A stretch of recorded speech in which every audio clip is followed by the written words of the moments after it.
Olá, boa noite, pessoal. Boa noite para quem é de YouTube, boa noite para quem é de Facebook. A gente está começando aqui mais um Geringonça SP, o programinha semanal que a gente transmite aqui pelas redes do CCDL, o Comitê de Coletivos pela Democracia e Lula e Luta, pelo Facebook pelo Facebook do CCDL, pelo YouTube do Geringonça SP e por mais vários outros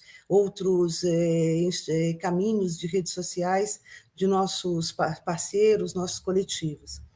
Quero pedir para vocês, mais uma vez, se estão lá no YouTube, se inscreve no nosso canal, comenta, dá lá um joinha para a gente poder... dizem que assim a gente pode falar com mais gente, e essa que é a ideia dessa conversa que a gente faz aqui semanalmente, né? Poder tratar de questões que muitas vezes a gente não está tendo espaço para discutir. Hoje a gente tem um dia, fecha nesse programa de hoje é a última segunda-feira do mês de março, e a gente está fechando uma sequência de conversas que a gente trouxe aqui no Geringonça, só com mulheres, né? O nosso Geringonça já tem essa perspectiva de falar com as mulheres, falar sobre as mulheres e de as mulheres falarem, mas no mês de março a gente faz aqui um combinado de a gente só colocar aqui companheiras que tem aqui, companheiras que tem aqui, vêm aqui para falar de assuntos mais diversos, mas na perspectiva das mulheres. Eu queria começar esse programa, depois uma das nossas companheiras vai lembrar aqui uma tragédia que a gente teve que assistir hoje, mas eu queria lembrar uma coisa boa, e que fala de uma mulher e que tem um pouco a ver com a coisa com o que nós vamos discutir hoje, né? Hoje, nosso tema aí, vocês podem ver pelo card bacana que os nossos companheiros aqui, o Fernando faz. Vocês sabem que o Geringonça é feito aqui, né? Totalmente, cada um com o seu pedacinho. A gente vai discutir as representações antifeministas, uma prática de longa data. Falar sobre essa coisa do antifeminismo, da misoginia e do machismo, me lembra diretamente e não pode deixar da gente mandar um grande beijo e parabéns para a nossa primeira presidenta do Brasil, Dilma Rousseff, que foi eleita por unanimidade para ser presidenta do BRICS, que é o Banco de Desenvolvimento, né, que reúne aí países como Brasil, Rússia, Índia, China e África do Sul. Parabéns, Dilma. A gente fica muito feliz com essa tua presença e a contribuição que você vai poder dar. Ela não ia tomar posse amanhã, depois de amanhã, não vai adiar, mas eu fiquei sabendo, o pessoal está dizendo aí que ela já está botando a mão na massa para trabalhar, e a Dilma é assim mesmo. Bem, então eu vou chamar aqui duas companheiras que a gente convidou aqui para essa conversa. A Thaís, desculpa aí, Thaís Moreira, é assim mesmo, né, Thaís? Você usa Moreira, né? A Thaís Moreira, que depois vai se apresentar melhor aqui, mas ela é mestranda em História, e o trabalho que a Thaís está desenvolvendo é que motivou um pouco a gente pensar nessa conversa de hoje, né? A Thaís está fazendo o mestrado dela em História, no programa de pós-graduação em História Social da FEFELESH, na USP, e ela tem artigos publicados na temática de sufrágio feminino e dos feminismos na imprensa brasileira e argentina no início do século XX.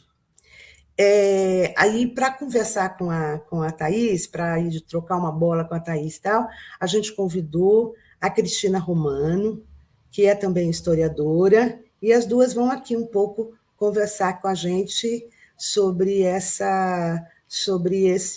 essas manifestações antifeministas, machistas, que estão aí, lógico, seculares, que estão lá, mas que nesse momento, né, assim, a gente vai observar um pouquinho, que pode sempre nos ajudar a melhorar a nossa organização. Sejam muito bem-vindas, fiquem super à vontade, a Cristina vai aí conversando com a Thaís, a gente fica aqui do lado, se precisar de alguma coisa, só gritar um help, e bom programa para todos. Tá certo. Boa noite para todo mundo que está assistindo o programa. Boa noite, Thaís. Boa noite, Marisilda. Eu quero começar agradecendo a equipe toda do Geringonça pelo acolhimento, especialmente ao Lúcio por ter me chamado para levar esse papo aqui com a Thaís e participar, portanto, desse ciclo de conversas tão fundamentais para as mulheres nesse mês dedicado a nós, né? E também aproveitar para expressar a minha admiração por esse programa, porque a gente sabe do empenho para levar um projeto como esse, e que eu tenho acompanhado muito da programação, e são temáticas tão fundamentais para a gente refletir sobre a nossa existência em sociedade, afinal, né? Eu acho que é isso. Então, eu estou muito feliz de estar aqui. E eu estou aqui muito animada para ter essa conversa com a Thaís, essa jovem historiadora, né?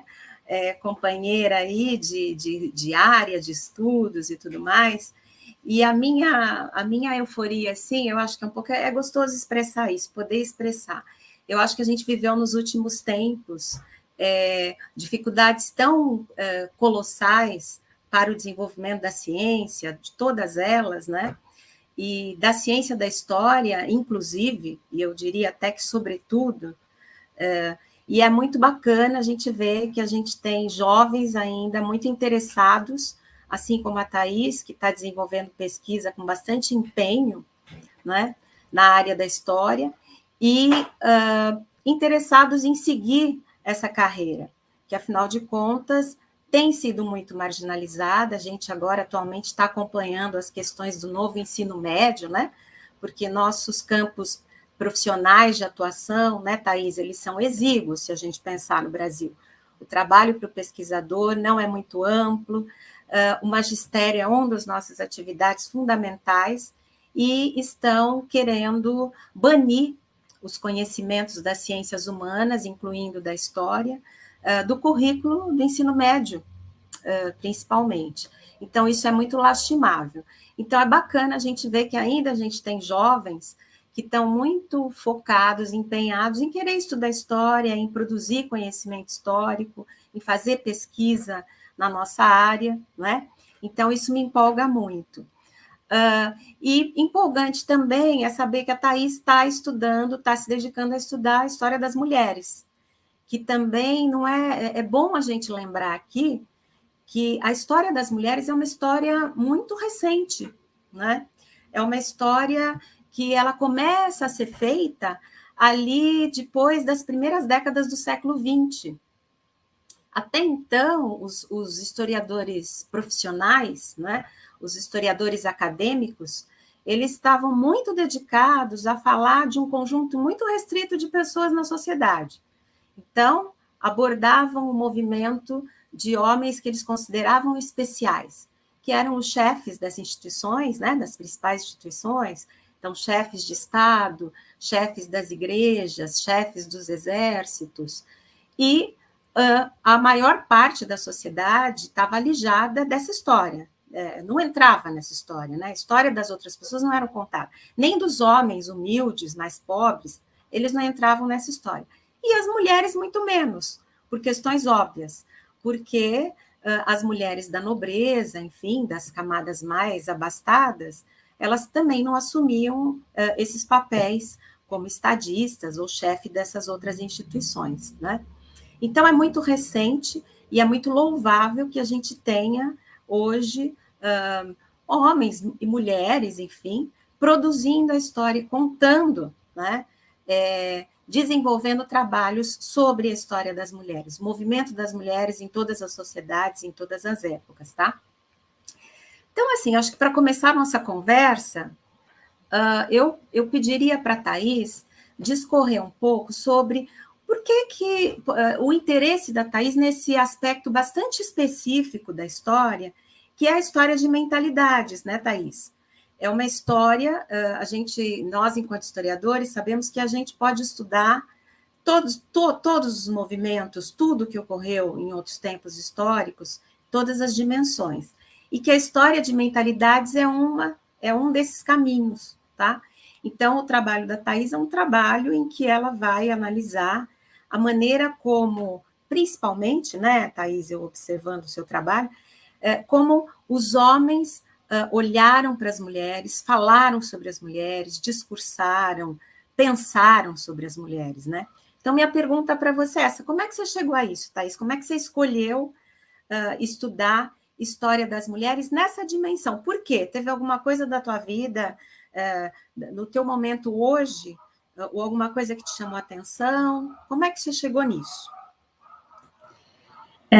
Boa noite, Cristina. Boa noite para a equipe aqui do Geringonça. Boa noite para todo mundo que está acompanhando. Queria primeiro agradecer aqui a oportunidade de conversar com vocês aqui um pouco hoje. Bom, enfim, como contar da onde surge esse interesse, né? Foi, na verdade, uma confluência de várias coisas, acho que me levaram para esse caminho desse estudo, né? Que eu comecei na iniciação científica lá por 2017. Eu comecei a estudar a representação antifeminista, né? Bom, tem várias coisas. Tem, por exemplo, muita influência sobre a minha formação na graduação em História mesmo, trabalhos que eu vi sendo feitos e apresentados que pensavam nessa questão da representação da mulher, né? Me chamavam atenção, mas também coisas muito pontuais, como, por exemplo, em algumas aulas de História do Brasil, escutar que o professor comentava, por exemplo, que, digamos assim, os movimentos conservadores, a direita, são temas que às vezes são rejeitados pelos estudos, né? Porque muitas vezes as pessoas preferem estudar a esquerda, preferem estudar os movimentos enfim, de resistência da esquerda, só que existe um ponto fundamental que é se a gente não estuda o conservadorismo, a direita e esses discursos que não necessariamente a gente concorda, a gente tem uma dificuldade em entender eles, né? Isso, quando eu escutei o professor falando, me fez muito sentido, assim, porque eu me interessava já pela temática das mulheres, de feminismo, de gênero, e já começou a me instigar em pensar que talvez fosse interessante estudar mais o antifeminismo do que o feminismo para entender algumas representações que pareciam tão fortes e atuais, né? Mesmo quando vinham do passado. Enfim, alguns trabalhos também que trabalham, por exemplo, com humor gráfico, né? E mostram como o humor gráfico influenciou na imprensa em determinados momentos, né? Tem um livro que eu lembro de ter tido contato nessa época de início da pesquisa, que é o trabalho do Rodrigo Pato Samota, sobre as charges do Jango, né? No período pré-golpe, ali, como aquela imagem caricatural que estava repercutindo o tempo todo na imprensa sobre ele, constrói um pouco o percurso do que foi o golpe de 64, né? Enfim, são um pouco essas junções de referências que me levaram para esse caminho, e aí eu encontrei fontes de representações gráficas antifeministas na imprensa ilustrada humorística do início do século XX, e me interessou em específico porque é um momento de constituição do sufragismo no Brasil, ou seja, ser antifeminista no início do século XX é ser contra o voto feminino e enfim, criar uma série de discursos para rejeitar, para deslegitimar essa pauta, né? Entre outras também. Inclusive, se der para mostrar já, a primeira imagem que eu separei para mostrar para vocês aqui hoje, Volta às Mulheres, Quadros de Futuro, é uma charge da revista O Malho, de 1917, que foi uma das primeiras fontes que eu encontrei e me chamaram muita atenção no sentido de eu perceber que eu precisava ir a fundo com esse tema, né? Porque aqui tem uma série de inversões de papéis de gênero, né? De expectativas, projeções de comportamentos para homens e para mulheres. Isso está invertido, ou seja, os homens estão performando como mulheres e vice-versa. Então, a gente vê o avô atrás tricotando, o pai está cuidando do bebê, né, do filho. Vejam só, né, que coisa tão inversa para o pai fazer, né? Mas, enfim, o olhar da época. O menininho brincando de bonecas, e tem um outro homem atrás também que está se maquiando, e aí as mulheres, a gente tem a menininha jogando futebol, a mãe da casa com um traje de quem vai sair para fora desse ambiente doméstico e vai, por exemplo, atuar numa Câmara de Deputados. A ideia é trazer essa imagem. E a avó, né, lendo um jornal chamado A Sufragista, fumando, enfim, uma série de simbologias aí da inversão dos papéis, mas que, enfim, também cada uma delas tem uma carga assim tão forte quando a gente para pensar, que a menininha jogando futebol, por exemplo, futebol que foi por décadas proibido para mulheres no Brasil, o menininho brincando de boneca, que é um tipo de polêmica assim, absurdo e que acontece até hoje com as crianças, que às vezes, né, são até, enfim, são colocadas em situações super constrangedoras porque a criança quer brincar com um brinquedo e ela não pensa nessa divisão de gênero, né, como os adultos às vezes pensam, né? Enfim, uma série de coisas. E aí o importante é ir trazendo a história para esse papo, que tem muita coisa que parece atual aqui, mas também tem muita coisa da época. Isso, a charge aqui tem 2 personagens na porta da casa, se a gente olhar no canto direito, que é o Zé Povo, que é uma espécie de personagem que sempre está nas charges dessa revista O Malho, que ele, enfim, questiona os personagens das charges para gerar o conteúdo ali, né? E o Maurício de Lacerda, ele era um deputado na época e em 1917 ele propõe pela primeira vez um projeto que regulamentasse, digamos assim, o voto feminino no Brasil. E é a partir disso que ele aparece em muitas charges, né, associada a essas imagens de voto às mulheres como algo absurdo, né, para o olhar da época. Então, enfim, uma reação muito clara, né? O Maurício de Lacerda coloca o projeto que é rejeitado, né? Mas ele coloca o projeto e a imprensa reage logo diretamente.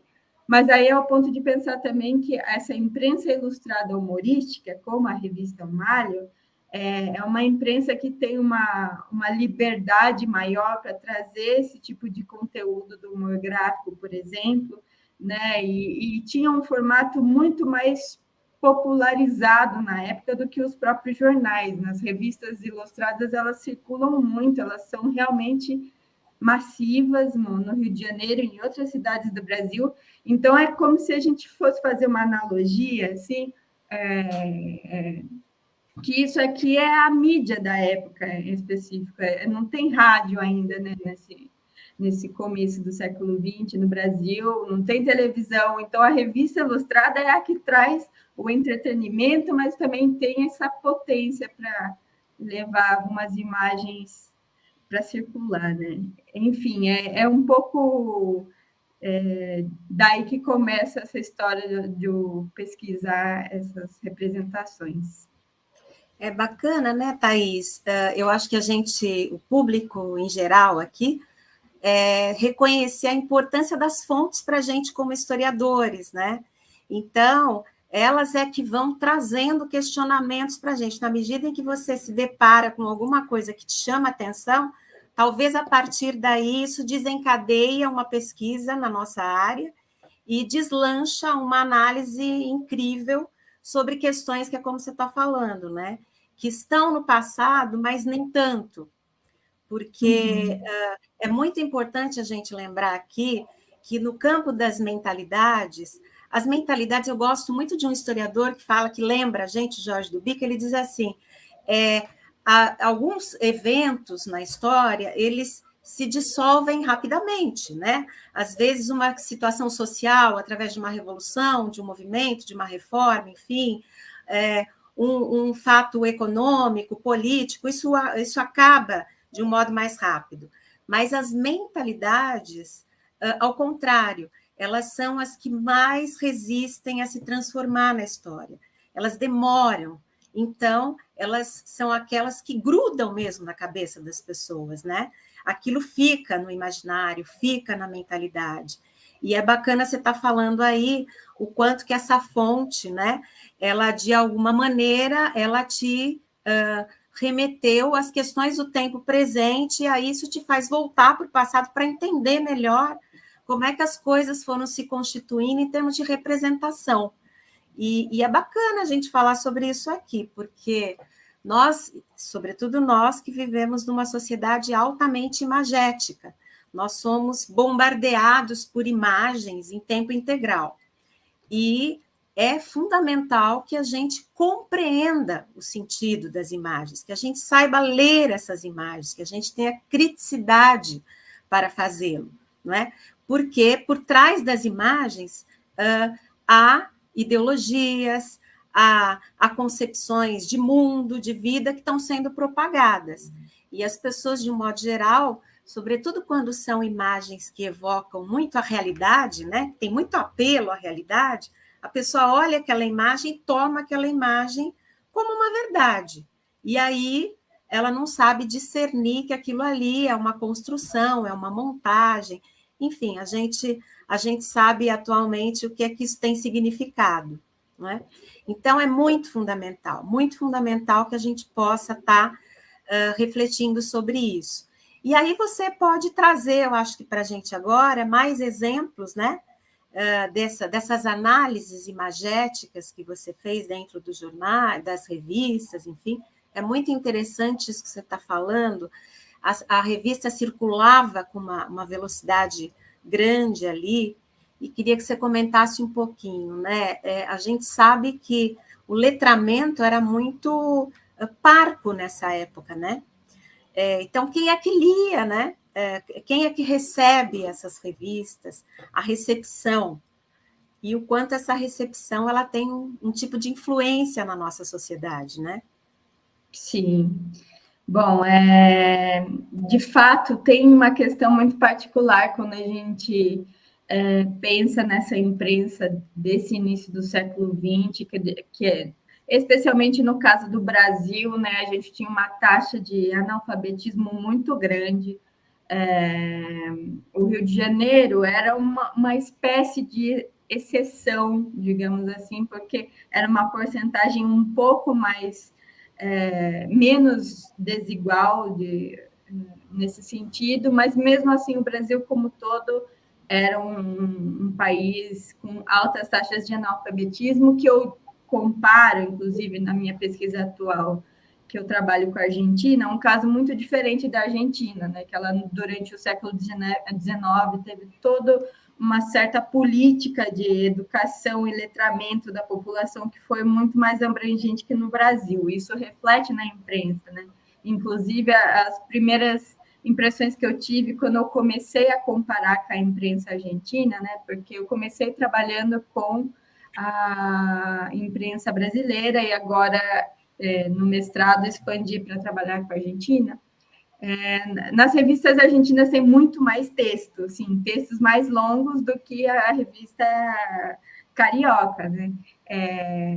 Mas aí tem vários poréns também. Quando a gente pensa nas imagens, nessa questão do humor gráfico, tem uma certa sensibilidade de perceber que as imagens comunicam por si mesmas, né? Mesmo que a pessoa não consiga entender o que está escrito numa legenda de uma charge, a imagem comunica certas mensagens, né? Então, isso é um ponto a levar em consideração também.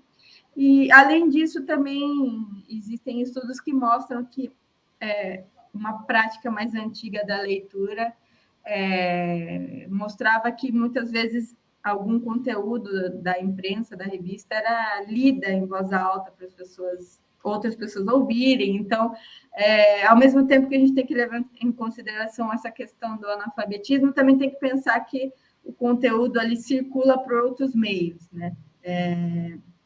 E, enfim, quando eu falo que são revistas massivas, é porque realmente o editorial O Malho, por exemplo, durou mais de 50 anos, com tiragens muito altas de revistas.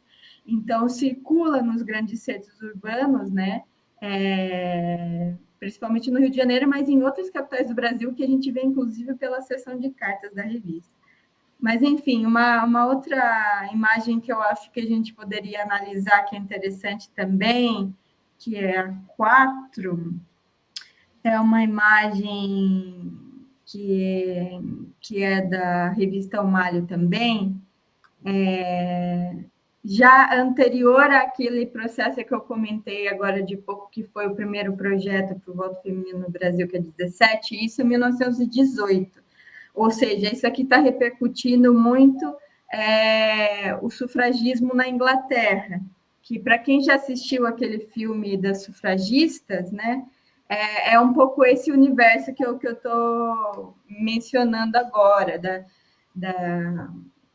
da associação da Emmeline Pankhurst, que radicalizou um pouco os seus métodos de manifestação, né? Elas passaram a fazer atos assim na rua, de tipo quebrar vidraça, de explodir caixa de correio, de fazer esse tipo de ações perto do ministro, para chamar atenção para a questão do voto que elas estavam demandando lá.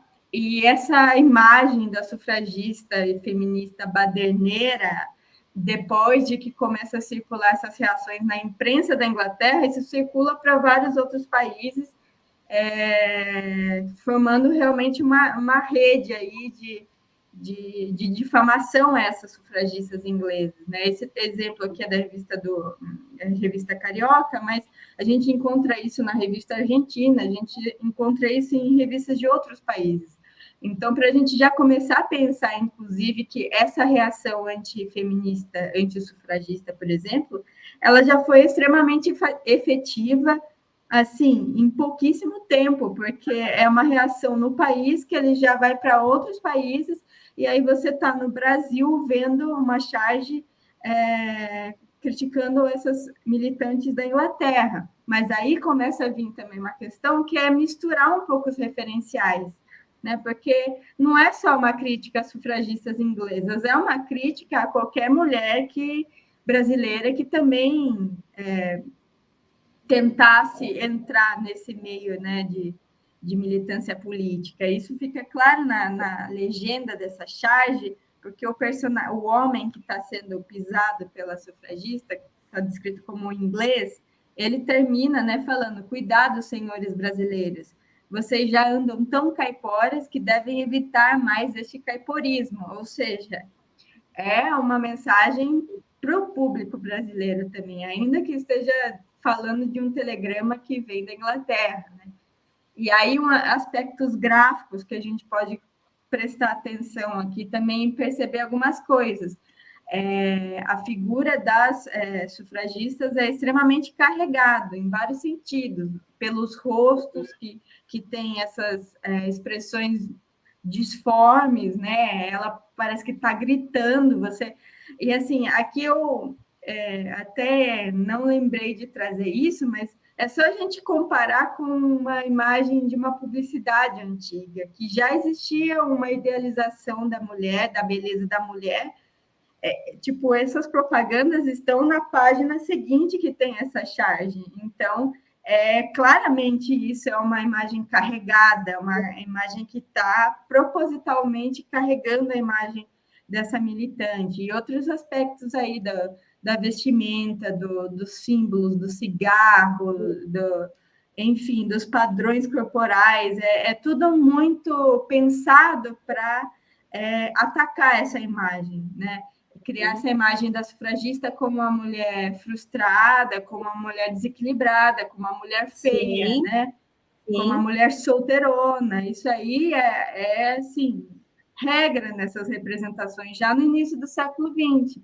E aí, para a gente pensar em conexões, né, com o presente, bom, esse estereótipo de que a mulher feminista e militante é uma mulher frustrada, é uma mulher desequilibrada, é uma mulher feia, é uma mulher, enfim, são... Isso está vindo, né?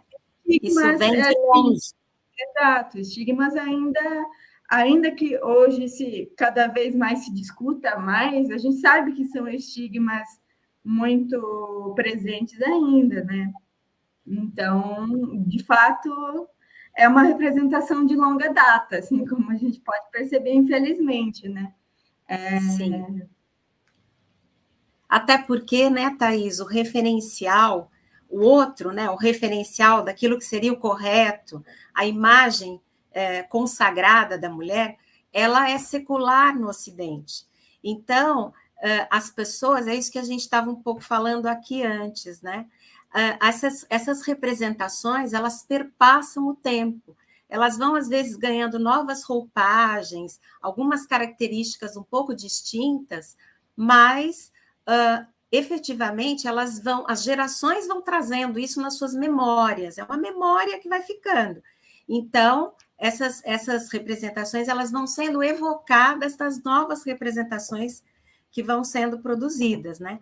Agora, o que é interessante ainda que você traz é o quanto a figura grotesca que aparece, né, da sufragista aí, é uma figura que é agressiva, né? Se a gente pensar, então, depois acho que vai haver oportunidade de eu passar um pouco das imagens, do começo, né, das repúblicas modernas, que é o extremo oposto disso, a ideia da mulher bonita, frágil, né, que completamente passiva, submissa, é alguma coisa que era corrente nessa sociedade ocidental. Então, essa imagem, esse tipo de imagem, devia ser absolutamente muito chocante para a época, porque são imagens primeiras que distorcem a visão da mulher corriqueira para as pessoas. Eu achei interessante você falar também, assim,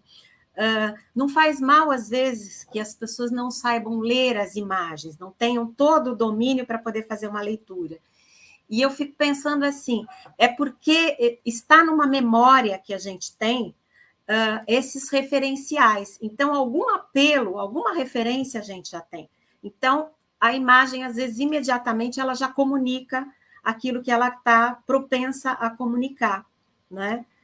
Em relação ao seu público, enfim, tá? Você quer continuar passando mais outras para a gente ir discutindo? Acho que pode ser. Deixa eu dar uma olhada aqui. Bom, acho que a imagem seguinte é interessante de observar também, que também é uma imagem da revista Malha.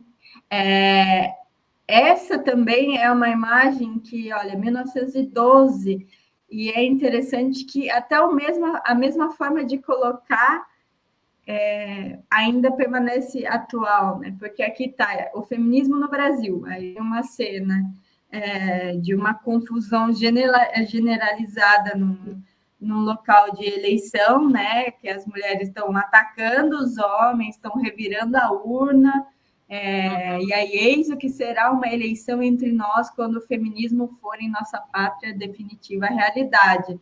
Então, inclusive, hoje em dia existe a piada irônica no sentido feminista, né? A piada feminista irônica que normalmente fala, isso aqui são cenas de quando o feminismo foi legalizado no Brasil. né? As pessoas falam isso brincando no sentido irônico feminista, mas quando você volta 100 anos atrás, você percebe que eles estavam falando sério isso, ou seja, essa sensação de alarmismo, né, de trazer como um absurdo mesmo a mulher participar da política, tá ali presente, às vezes de forma mais jocosa, como nessa charge, e às vezes de outras maneiras também, né?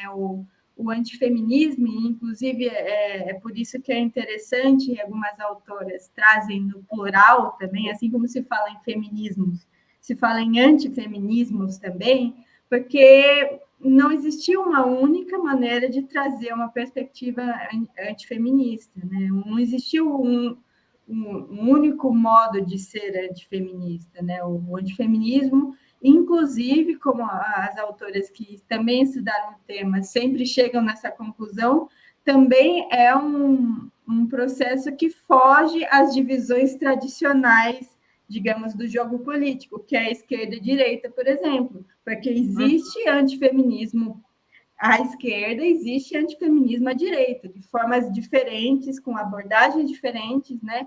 No caso desse momento histórico aqui, mas é um processo mais complexo, perdão, do que essas divisões que a gente costuma adotar para entender os processos, né? Então, aqui a gente tem uma coisa mais jocosa, mas existiam textos também que traziam perspectivas antifeministas, né? Quando eu falo dessa questão dos espectros ideológicos, né? A gente tem um antifeminismo conservador mais atrelado, que é o que sobreviveu mais ao tempo, nessa ideia de que a mulher tem um papel específico, que a política não é para ela, e etc. Mas também existe o antifeminismo de viés anarquista, por exemplo, que tem a ver com os próprios pilares do anarquismo, que é não entender o sistema, né, representativo burguês como algo que traria mudanças. Então, por consequência, o voto feminino, por exemplo, é algo que não é importante para o anarquismo quando a gente pensa no início do século XX, e por isso tem muito anarquismo antifeminista, por exemplo, também. Enfim. Ô, Thaís, bom, quanto a isso que você está falando, eu acho bem interessante, porque no nosso próprio tempo, não é um assunto assim que eu estudo com profundidade, mas o que eu tenho acompanhado, que a gente já tem, né, na contemporaneidade também, discussões amplas sobre o antifeminismo, né? Quais seriam as condutas a serem adotadas para o combate ao machismo, à misoginia? Já há distinções, né, Thaís, em relação a isso. Me parece que, nesse momento, a gente tem grupos de mulheres que falam que a gente, para além do gênero, tem que levar em consideração as classes sociais, né, as etnias. Então, a gente tem realmente essa multiplicidade. Agora, o que eu acho bacana pensar... Bom, antes disso, né, eu queria comentar, olhando aqui a imagem melhor, tem uma das mulheres aqui no centro da charge, que a gente vê, ela está armada, né? É uma arma, né? Um revólver que ela tem. Sim, ela está armada. Né? Tem algumas que estão ali com uns paus na mão, uma bengala, enfim, mas tem uma que está ostentando uma arma, quer dizer, que ousadia uma mulher usar uma arma também nesse contexto histórico, né? Quer dizer, uma atividade que era uma atividade masculina, né? A participação nos exércitos, enfim, né? Tudo isso. Então, essa profusão de imagem, uma coisa também que eu acho muito fundamental a gente falar aqui a partir do que você está trazendo, é na medida da ação que vem uma reação forte, né? Na medida em que as mulheres se manifestam, vão se sublevando, enfim, a gente começa a ter uma reação bastante forte socialmente. Então, não é à toa que a gente, lembrando, né, no Brasil contemporâneo, lembrando o que aconteceu com a presidente Dilma, por exemplo, o que aconteceu com ela em termos de imagens propagadas pela grande mídia, pela imprensa, enfim, que era isso, né? Que ousadia a gente ter no Brasil uma mulher ter chegado a isso. Então, toda sorte de imagens horrorosas, né, pavorosas da Dilma a gente via corriqueiramente isso, tanto na imprensa escrita, né, na forma de se referir a ela, quanto na imprensa falada, visual, enfim, né, a gente ia vendo esse tipo de manifestação. Então, para toda ação vai vindo uma reação. É que a gente vai se assustando, né, com isso. A gente fala, nossa, mas é muito terrível, parece que a gente está voltando muito no tempo, parece que tudo aquilo que a gente conquistou, mas não é exatamente isso. Na realidade, é porque a gente vai avançando muito, que as reações vão sendo muito fortes. E o uso das imagens é muito fundamental para instruir, educar ou deseducar as pessoas, né? Para isso ou para aquilo, para essa ou para aquela mentalidade, né? Daí a importância da gente saber analisá-las, enfim. Você aborda no seu trabalho, portanto, também uma reação das próprias mulheres fazendo uso, né, das charges, enfim, de uma linguagem mais satírica, humorística, enfim, daquela linguagem masculina, há um uso por parte das mulheres dessa linguagem para reagir a essas manifestações nessa imprensa, né? Você poderia falar um pouquinho sobre isso, Thaís? Sim, claro. Então, esse é um tema assim que eu também estou descobrindo até mais recentemente, para falar a verdade. Porque assim, essa foi uma pergunta que me fizeram desde o começo da minha pesquisa, desde a iniciação científica. Quando eu apresentava essas charges, essas imagens antifeministas, as pessoas me perguntavam: isso tinha resposta? As feministas respondiam, elas faziam isso também, e eu confesso que demorou anos trabalhando com essa temática para eu começar a entender um pouco esse quebra-cabeça, né? Mas eu acho que a gente consegue pensar a partir do que a gente até já comentou aqui, inclusive, quando você relembra que existe toda uma idealização da mulher que vem de muito antes, né? Existe, por exemplo, eu não vou me recordar agora da referência exata, mas é um estudo já consagrado sobre as mulheres na imprensa do século XIX, anterior ao tempo que eu trato, em que a estudadora ela até mapeou um pouco quais eram os teores, digamos, do que as mulheres escreviam na sua própria imprensa. Né? Existia a imprensa feminina que começa a surgir, e pelo mapeamento dela, ela percebe que são pouquíssimas as mulheres que fazem respostas diretas, por exemplo, a críticas, a difamações que existem sobre elas em outros periódicos, por exemplo.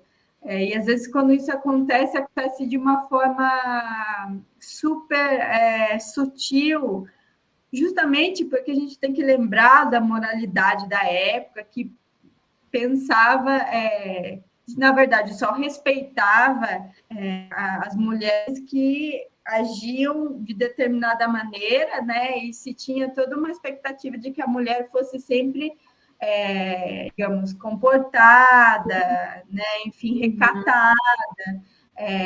E, por exemplo, reagir, responder diretamente, usar a ironia, a sátira, são elementos, quando a gente para pensar, muito masculinizados nesse momento.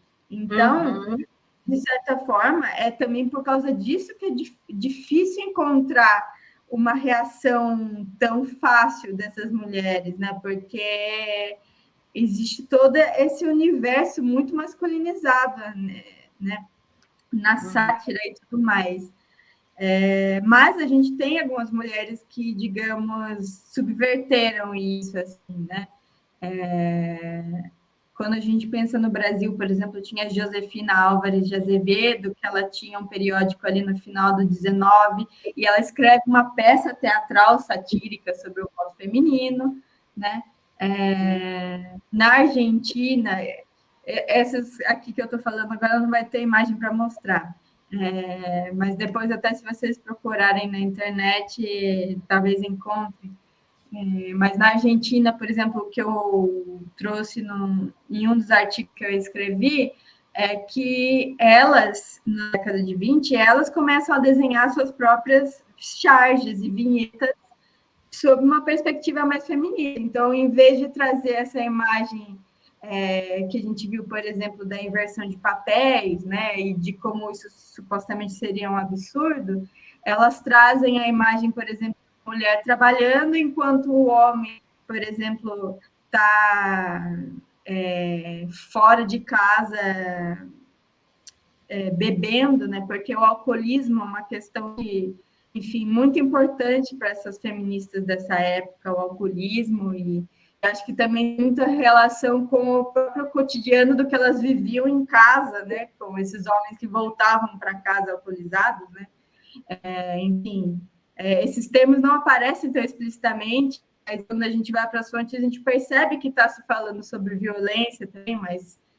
isso é de uma maneira muito sutil, não dá para tocar nesses assuntos assim, né, de uma maneira tão... patrulha, né? Uma patrulha, né? Muito grande, né? Sim, mas enfim, as argentinas, por exemplo, elas fazem essas vinhetas criticando justamente o comportamento masculino para tentar mostrar que elas têm razão em alguns aspectos, apesar digamos, da mídia mais hegemônica da época sempre tentar destruir a imagem delas, né? Então, assim, existem vestígios de uma reação, dessa recepção um pouco mais crítica, mas ela é, assim, muito mais, digamos, rarefeita. E aí que eu puxo essa ideia de pensar que tem toda uma questão do contexto, do lugar social que essas mulheres estão, e que elas reagem da maneira que é possível reagir também, sem destruir a própria imagem, porque, igual você falou mesmo, em outras palavras, essa questão da imprensa e das imagens é uma disputa contínua, de um lado e de outro, né? E elas são o elo mais fraco dessa disputa, então elas precisam pensar muito bem como que elas vão trazer as respostas, as suas ideias e as suas imagens para o público, né? Diferente da imprensa massiva, que tem mais um aval maior, mais aceitação do senso comum, e, enfim, e que circulava muito mais, né?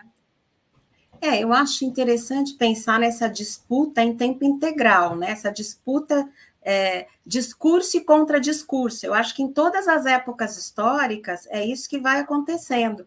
A gente pode pensar isso agora também, né, Thaís? Porque só que agora eu acho que assim há algo muito a nosso favor.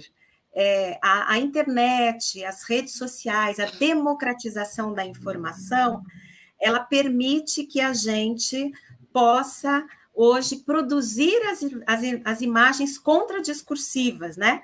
As imagens feministas. Então, se nessa época que você estuda, que é o começo do século XX, a produção dessas imagens está na mão de mulheres de uma determinada classe social, né?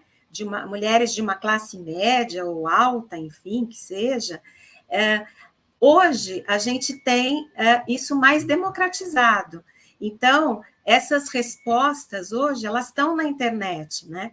Mulheres, meninas, né, jovens, mulheres mais velhas também, têm produzido imagens. Eu acho que a grande diferença da nossa época para essa que você estuda, e até o período também que eu estudei, né, o começo do século XX em São Paulo, numa perspectiva lá do discurso católico sobre as mulheres, a grande diferença hoje é que a gente tem a possibilidade de externar, de expressar e combater essas ideias, e elas estão hiperavolumadas hoje, né? Eu vejo assim, hoje, além da própria mídia, os corpos também são uma mídia, né? Então, mulheres hoje podem, através dos seus corpos, ostentar uma outra imagem do feminino. Então, hoje é possível, né? As meninas, tudo bem, colocar um biquíni, pegar o metrô e curtir o carnaval em praça pública, né? Eu vou fazer isso. Eu vou pegar um carro de aplicativo com essa roupa, porque eu quero naturalizar essa imagem. Assim, cá entre nós, né? Eu que sou de uma geração anterior, até com as minhas sobrinhas, eu brinco um pouco e falo, nossa, mas vocês estão tendo bastante coragem, né?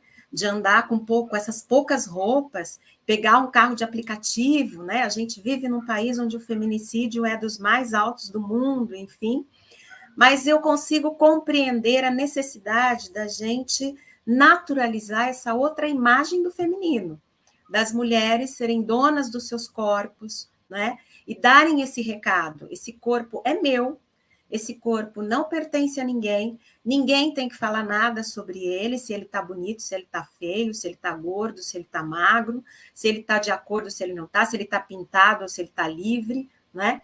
Então, são formas também de propagar uma imagem do feminino que estão muito afloradas hoje, e essas imagens vão para as redes sociais e elas ganham uma dimensão gigantesca, né? Então, eu acho que se a gente puder pensar assim, em termos de evolução, no sentido de melhoria aqui entre nós, nesse sentido, a gente tem uma evolução, sim, porque a possibilidade de falar, de externar, não está mais com um grupo tão restrito de mulheres, né? Que são essas mulheres desse período que nós estamos falando aqui, que são as mais ilustradas, né? As mulheres que têm acesso às letras e que falam. Porque também tem uma coisa que me vem muito à cabeça, assim, se por um lado as mulheres de classe média, classe alta, elas propagam as suas ideias através da escrita nesse período e tudo mais, as mulheres pobres, elas são uma resistência em tempo integral, né?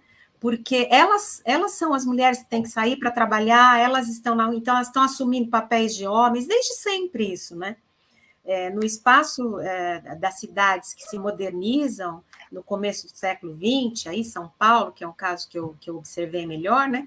É isso que a gente vê, as mulheres pobres, elas estão na vida, trabalhando, cuidando de filho, criando, então são as mulheres que não vão para a igreja, não se casam, usam as roupas do jeito que querem, né? São consideradas, aquilo é considerado obscênico, a maneira como elas andam, como elas se portam.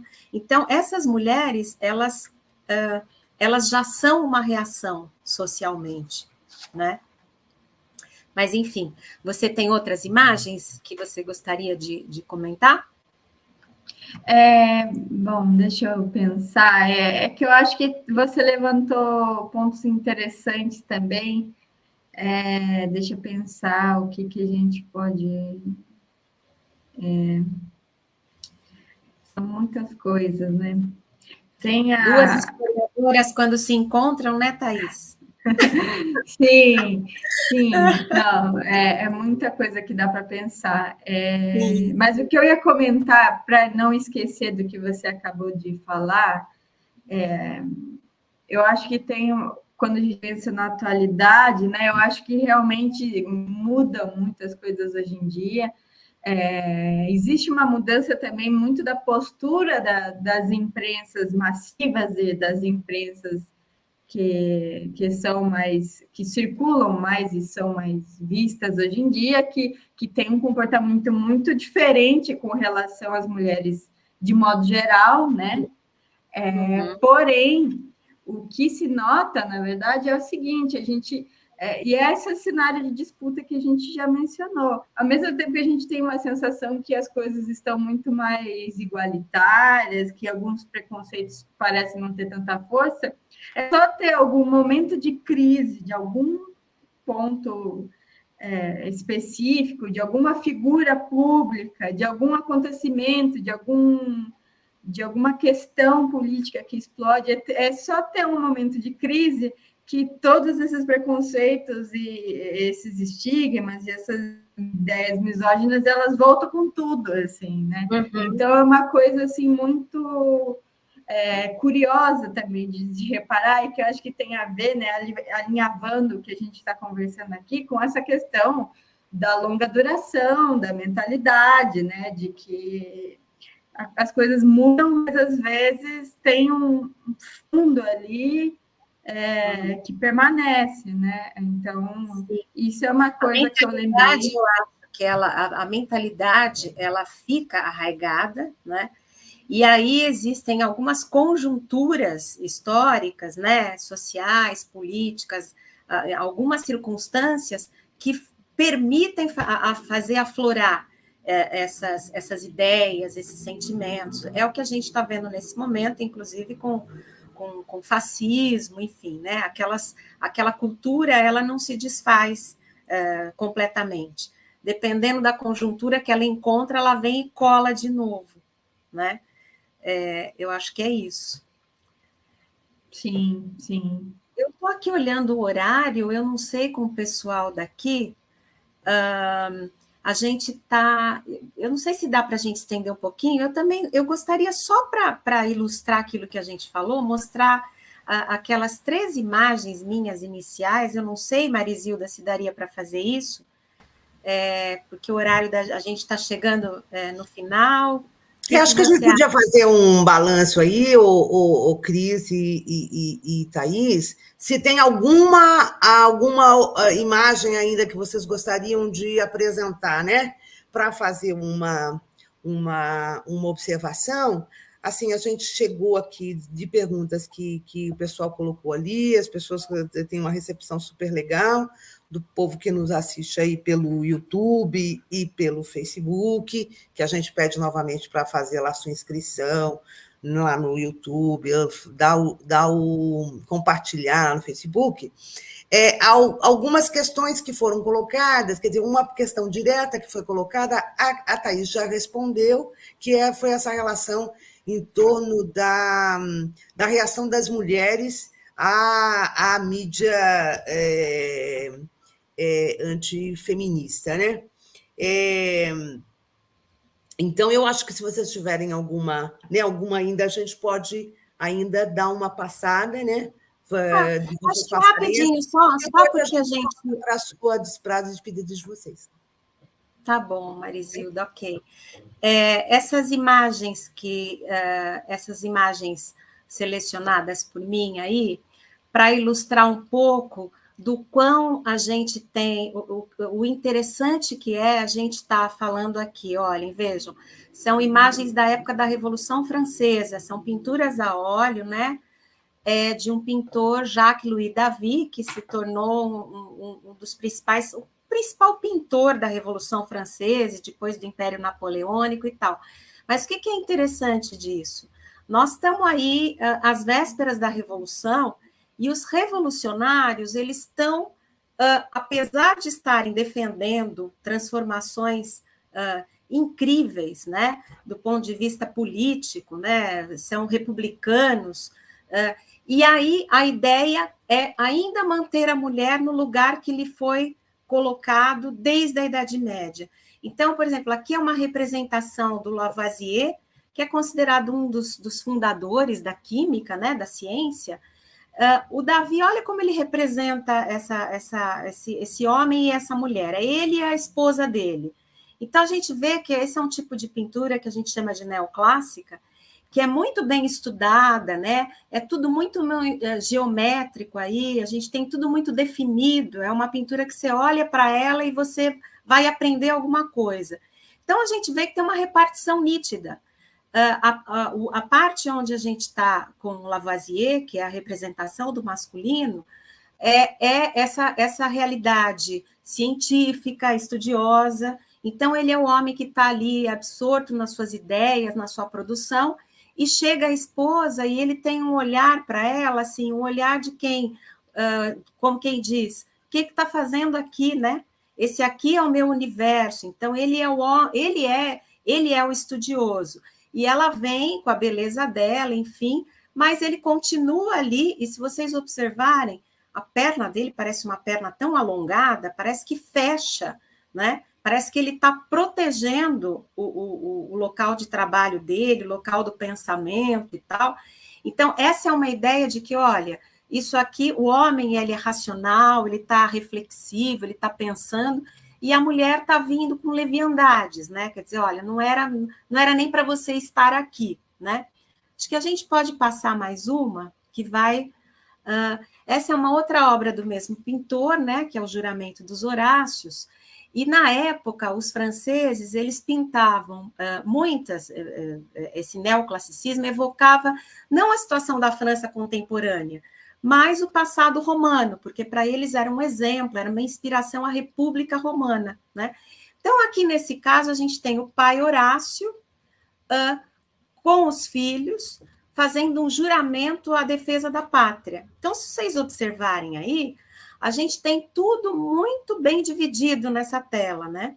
A gente tem o pai ocupando, primeiro que a gente vê os arcos, cada uma dessas figuras está bem inserida dentro de cada um desses arcos, então no centro tem o pai, no arco à esquerda tem os filhos, que estão junto com o pai, jurando aqui defender a pátria a qualquer custo, e na lateral direita nós temos as mulheres da família. Então, como é que elas estão representadas aí? Ao passo que os homens estão completamente hirtos, seguros, bem posicionados, né, elevados, cientes do ato que eles querem praticar, que é a ida à guerra para defender a pátria, em oposição a isso, a gente tem um grupo de mulheres completamente caídas, desfalecidas, que são as mulheres da família. É a representação de que as mulheres não suportam a ideia, né, a irracionalidade feminina, as mulheres não suportam a ideia de que os seus homens vão para a guerra, vão perder a vida, enfim. Naquele momento, esses quadros eles são utilizados para dar um sentimento de patriotismo para os franceses na época. Vamos à luta, vamos lutar pela pátria. Agora, o que me chama a atenção e que acho que é interessante dentro do que a gente está falando? Já no começo das repúblicas modernas, a gente tem um lugar muito definido para as mulheres. Elas não vão ser as mulheres que vão defender a pátria, elas não têm nada a ver com isso. Se a gente colocar a imagem seguinte, fica mais claro isso ainda, né? As mulheres, elas ocupam essencialmente o espaço doméstico, o espaço privado, elas estão sempre preocupadas com a família, elas não conseguem ter um olhar mais amplo. Para os franceses, na época, evocarem, fortalecerem esse sentimento, esse desejo nacionalista, patriótico dos homens pela defesa da pátria, eles produzem uma imagem da mulher que a condena ao mundo da privacidade. Então, nesse caso também do mesmo pintor, o quadro, né, a gente tem aí Brutus, que é um daqueles que colaborou para a derrocada da monarquia na Roma Antiga, e o Brutus, o que ele está fazendo? Ele ajudou a queda do imperador na época, que é o Tarquínio, né, de uma família dos Tarquínios. E o Brutus está, nesse momento, nessa cena que o Davi evoca, ele está recebendo os corpos dos filhos mortos num combate. Mas que combate que é esse? É um combate contra a pátria romana.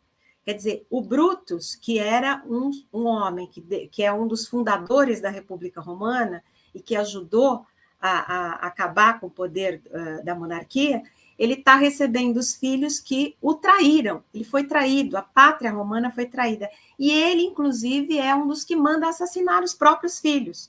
E os corpos estão chegando ali atrás. Vejam vocês, aqui as mulheres, elas mantêm o mesmo semblante daquele outro quadro, só que aqui elas chegam a desfalecer. A mãe da família está socorrendo uma das filhas que desmaia, né? Mas no canto direito tem uma das moças que não consegue nem ver a cena. Mas o que interessa para a gente? Enquanto a mulher é essa fragilidade extrema, é esse o ser que não se sustenta, né? Que é leve, tem o homem que é duro, que é racional, que é meditado. Então, por mais que o Brutus tenha cometido esse absurdo, que é mandar matar os próprios filhos, ele está muito sereno e seguro daquilo que ele fez, né? Ele sabe que ele tem que defender a pátria e está tudo certo. E as mulheres não. Então, isso eu acho para a gente ir percebendo que vem de longa data, né? Mesmo quando a gente começa a ter as repúblicas modernas, as mulheres estão sendo tratadas e estão sendo vistas da mesma maneira que eram vistas na Idade Média.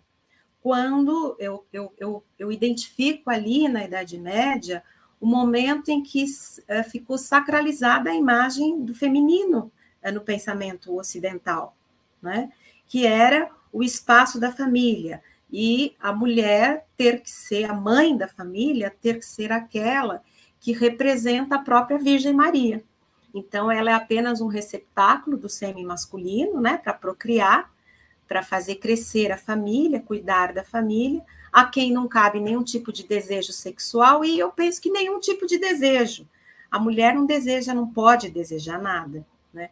A mulher está condenada a estar submissa, e ela é esse ser frágil, que não se sustenta e tudo mais. Bom, eu estou preocupada com o horário, teria outras questões, talvez, para a gente falar um pouco das mulheres na época do catolicismo, mas eu acho que a gente está... Eu acho que tá tudo bem, né, Thaís? O que você acha? Eu acho que a gente, né? Eu só queria fechar, antes da Thaís, acho que a gente pode se despedir, né, Marisilda? Eu queria lembrar um fato nessa despedida. Eu queria, primeiro que eu quero agradecer muito a possibilidade de estar aqui, né, reforçar outra vez esse convite. Da minha perspectiva, foi um papo super gostoso com a Thaís, eu achei que foi muito legal ela ter trazido essas ideias, gostei muito de estar conversando aqui com ela, e eu gostaria, infelizmente, de terminar lembrando do caso terrível que a gente teve hoje aqui em São Paulo, né? A gente como professora de história, né? Eu tive uma atuação grande em escola pública durante um tempo da minha vida, enfim, e hoje foi um dia triste, né? Um dia de luto, se a gente pensar, porque a gente teve um caso numa escola na Vila Sônia.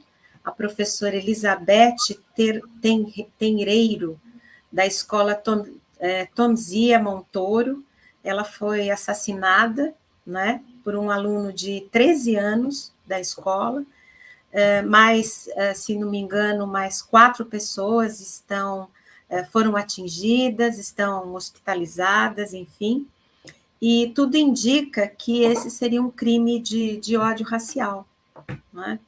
E eu acho que aí isso remete aí também um pouco até a nossa conversa, não é especificamente sobre imagens, sobre a mulher, mas o quanto imagens, as imagens que têm sido propagadas mais recentemente nesse país, nos últimos anos, e respaldadas, inclusive, pelo governante máximo, né, da nossa república, que são as imagens de pessoas empunhando armas, armamentos, né, um ódio à utilização das armas, enfim, da violência. Essas imagens elas já estão refletidas nessas situações que a gente está vendo aí, coisas que eu não me lembro na época em que eu lecionava de ter vivido, de ter visto, de ter presenciado coisas desse tipo, e mais recentemente a gente está vendo essas coisas acontecerem, né? Então, é muito lastimável, então realmente é um dia de luto, né?